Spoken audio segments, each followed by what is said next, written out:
हुकूमत के खिलाफ अपोजिशन इत्तेहाद ने शहर इक़्तिदार में मैदान सजा लिया। JUI के आज़ादी मार्च का पेशावर मोड़ में पड़ाव। बड़ा जलसा आज नमाज जुमा के बाद होगा। मौलाना फजलुर रहमान का मुख्तसर खिताब, शुरका को मुबारकबाद दी। आज नमाज जुमा के बाद आइंदा का लाएअमल देने का भी ऐलान। बिलावल भुट्टो की क़यादत में पीपल्स पार्टी के काफिले की भी जलसा का आमद। अकरम दुरानी, असफंदियार वली, अमीर मकाम, आफ्ताब शेरपाऊ की क़यादत में काफिले पहुंचे।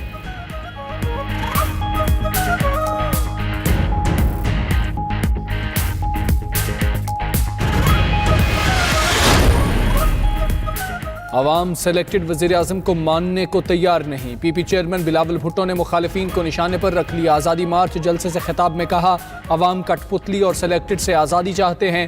टैक्सेस के तूफान और महंगाई के सुनामी से आम आदमी का मुआश किया जा रहा है।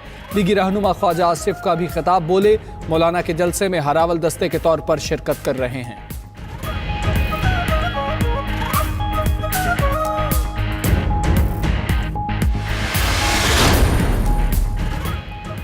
नवाज शरीफ सर्विसेज अस्पताल में बदस्तूर ज़ेर इलाज। प्लेटलेट्स की तादाद 51,000 तक पहुंच गई। लीगी कायद का ब्लड शुगर लेवल बढ़ गया। IVIG के इंजेक्शन की थेरेपी रोक दी गई। मेडिकल बोर्ड के मुताबिक नवाज शरीफ का स्टीरॉयड से इलाज जारी रखने का फैसला किया गया है।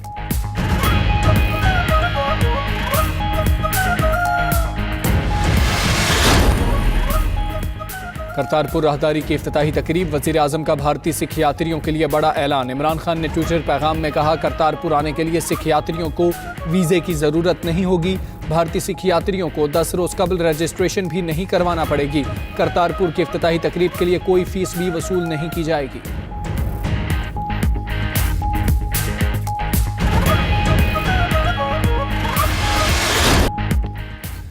पेट्रोल की कीमत में 1 रुपया फी लीटर का इजाफा। हाई स्पीड डीजल 27 पैसे फी लीटर महंगा। वजारत खजाना ने नवंबर के लिए पेट्रोलियम मसनूआत की कीमतों का नोटिफिकेशन जारी कर दिया।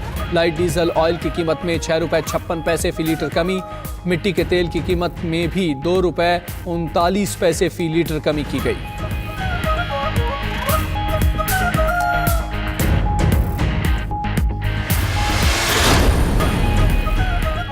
मार गई महंगाई, शहर शहर एक ही दुहाई। मुल्क भर की तरह हैदराबाद में भी अशिया ज़रूरिया की कीमतें आसमान को छूने लगीं। गोश्त के बाद सब्जियां भी शहरियों की पहुंच से बाहर।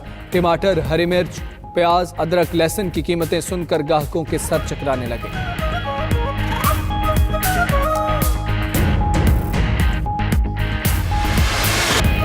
और माह रबीउल अव्वल की मुबारक साहतें। हुकूमत का ईद मिलादुन्नबी सल्लल्लाहु अलैहि वसल्लम को शायान शान तरीके से मनाने का फैसला। वज़ीर आज़म ने वफाकी सूबाई इदारों को तैयारियां करने की हिदायत कर दी। उधर फैसलाबाद में बाजारों में नालैन पाक, बैजेस और झंडों के स्टॉल सज गए।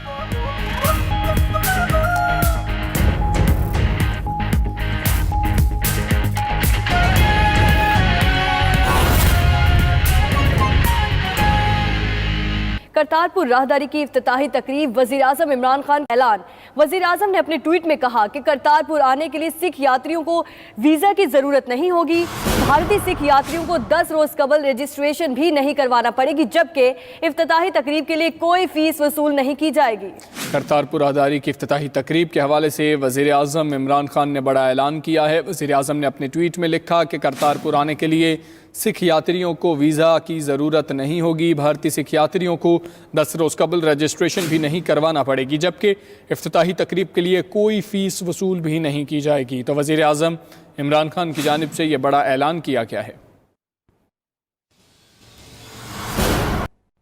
कराची से बलूचिस्तान से पंजाब और कराची जाने वाली हर ट्रेन रोहड़ी रेलवे स्टेशन पर रोज़ाना स्टॉप करके रवाना होती है, लेकिन रेलवे इंतज़ामिया की नाअहली के बाद स्टेशन पर सिक्योरिटी के इंतजामात इंतहाई नाकिस हैं। स्टेशन पर मुसाफिरों का सामान चेक करने के लिए 3 साल कबल करोड़ों रुपए की रकम से लगाए जाने वाली स्कैनिंग मशीन कई माह से ख़राब है।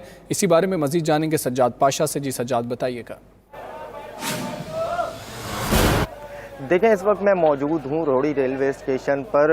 रोहड़ी रेलवे स्टेशन पाकिस्तान का तीसरा बड़ा रेलवे स्टेशन है और रोहड़ी रेलवे स्टेशन को जो है वो सबसे बड़ा प्लेटफॉर्म होने का एजाज़ भी हासिल है। रोज़ाना की बुनियादों पर यहाँ पंजाब तक कराची तक पंजाब और बलूचिस्तान से कराची और पंजाब जो गाड़ियाँ जाती हैं वो 15 से 20 मिनट स्टॉप करती हैं और रोज़ाना की बुनियादों पर जो है वो सैकड़ों की तादाद में मुसाफिर जो है वो इस रेलवे स्टेशन से रवाना होते हैं, लेकिन 3 साल कबल जो है वो रेलवे इंतज़ामिया की जानिब से यहाँ मुसाफिरों की चेकिंग के लिए स्कैनिंग मशीन लगाई गई थी, लेकिन वो स्कैनिंग मशीन जो है वो मुश्किल से 1 साल भी अपना काम नहीं कर सकती और गुज़श्ता जो है वो 1 साल से स्कैनिंग मशीन जो है वो ख़राब है, जिसके बायस जो यहाँ पर जो मुसाफिर आते हैं उनकी तलाशी नहीं ली जाती। वो अपना सामान जो है वो ऐसे ही ले जाते हैं और ऐसे ही ट्रेन में सवार हो जाते हैं, जो एक बहुत बड़ा अलमिया है रेलवे इंतज़ामिया के लिए कि कोई भी शख्स जो है वो बग़ैर चेकिंग के कोई भी ख़तरनाक चीज़ जो है वो बआसानी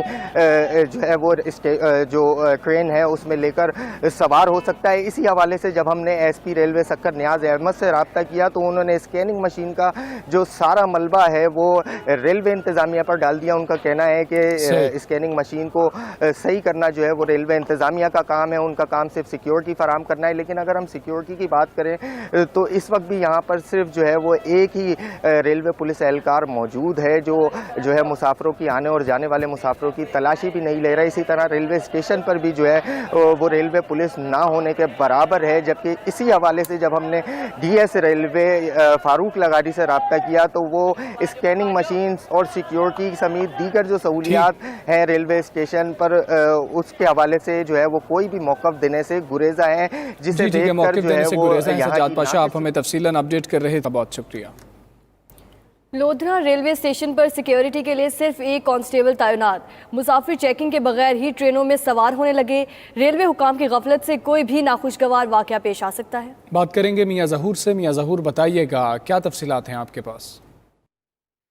जी, लोधरा रेलवे स्टेशन की बात करूं तो लोधरा रेलवे स्टेशन पर सिक्योरिटी के इंतजामात ना होने के बराबर हैं। रेलवे पुलिस की बात करूं तो रेलवे पुलिस का सिर्फ एक एहलकार लोधरा रेलवे स्टेशन पर तैनात है, जिसकी वजह से मुसाफिरों के सामान की ना तो यहां से तलाशी ली जाती है, ना ही किसी किस्म का यहां लोधरा रेलवे स्टेशन पर वॉक थ्रू गेट लगाया गया है। चारों तरफ से रेलवे स्टेशन ओपन है, जिसकी वजह से सैकड़ों की तादाद में यहाँ से आए रोज़ शहरी गुजरते भी हैं और शहरी यहाँ से कराची के लिए और कोयटा, लाहौर, इस्लामाबाद, पिंडी के लिए यहाँ से ट्रेन पर सफ़र करते हैं। उनकी किसी किस्म की तलाशी नहीं ली जाती, ना ही चेक एंड बैलेंस का यहाँ कोई इंतज़ाम है। अमला ना होने की वजह से कोई भी मुसाफिर जो है वो ट्रेन में कोई भी चीज़ लेकर सवार हो जाता है, जिसकी वजह से किसी भी किस्म का नाखुशगवार वाक़या पेश आ सकता है। शहरियों ने एहतजाज करते हुए आला हकाम से मुतालबा किया है कि लोधरा रेलवे स्टेशन पर मज़ीद अमला तैनात किया जाए ताकि चेक एंड बैलेंस का जो निज़ाम है वो बेहतर हो सके। जी, मौलाना फजलुर रहमान के आज़ादी मार्च के शुरा का पेशावर मोड़ पर जलसा गाह पर क़याम। आज़ादी मार्च के शुरा मौलाना फजलुर रहमान की क़यादत में रात गए जलसा गाह पहुँचे। मौलाना फजलुर रहमान ने कारकुनों से मुख्तसर खिताब में उनका शुक्रिया अदा किया और कहा कि आज नमाज जुमा पंडाल में ही अदा की जाएगी और उसके बाद आज़ादी मार्च का इफ्तिताह होगा। बात करेंगे राहिल हसन से। जी राहिल, बताइए आज का प्लान क्या है, कौन कौन सी पार्टियाँ शिरकत करेंगी, क्या मुस्लिम लीग नून में से भी कोई शिरकत करेगा? जी देखिए, जो कल आज़ादी मार्च के काफ़िले यहाँ पर रात को पहुँचे थे, उन्होंने रात को यहाँ पर क़याम के बाद सुबह जो है वो अलग सुबह उठकर नाश्ते और खाने का जो सिलसिला एक शुरू हुआ। यहाँ पर देखने में आया कि इंतज़ामिया और जलसे की जो आज़ादी मार्च की जो क़यादत है उसकी तरफ से कोई बाज़ाब्ता तौर पर खाने पीने और नाश्ते का कोई प्रॉपर जो है वो इंतज़ाम नहीं किया गया। यहाँ लोग अपनी मदद आपके तहत सिलेंडर और दीगर अशिया पकाने की लेकर आए थे, जिन्होंने सुबह सुबह उठकर नाश्ता पकाया और अपने दीगर साथियों को भी खिलाया, खुद भी खाया। और कुछ लोगों ने यहाँ पर जो लगे स्टॉल्स हैं उनसे नाश्ता किया। और अब ताज़ा दम होने के बाद जो है वो एक पंडाल में यहाँ पर बड़ी तादाद में लोग जमा होना शुरू हो गए हैं। बहुत जोश खरोश देखा जा रहा है लोगों के और नारेबाजी की जा रही है, अपने कायदीन का इंतज़ार किया जा रहा है।